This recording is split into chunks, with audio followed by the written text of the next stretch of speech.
नमस्कार शेतकरी मित्रांनो, आपल्या यूट्यूब चॅनल माहिती गुरुमध्ये तुमच्या सर्वांचं स्वागत आहे।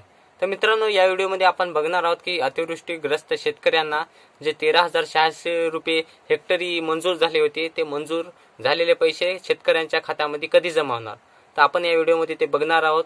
चॅनलवर जर नवीन असाल तर व्हिडिओला लाईक करा आणि चॅनलला सबस्क्राइब करायला विसरू नका। तर चला व्हिडिओ सुरू करूया। तर शेतकरी मित्रांनो, जून जुलैमध्ये झालेल्या अतिवृष्टीमुळे आपल्या शेतकऱ्यांचं बरंच नुकसान झालं।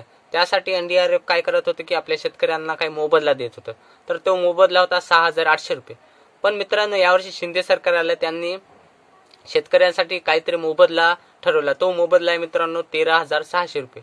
आणि एनडीआरएफ गेल्या वर्षी काय करत होती की प्रति 2 हेक्टरसाठी हे पैसे देत होती, पण शिंदे सरकारनं ते 2 हेक्टर वाढवून 3 हेक्टर केलेले आहे। तर सर्व काही ठीक झालं, निधी पण मंजूर झाला आणि हेक्टरी किती द्यायचे हे पण ठरले, पण शेतकऱ्याच्या खात्यामध्ये निधी कधी जमा होणार आहे?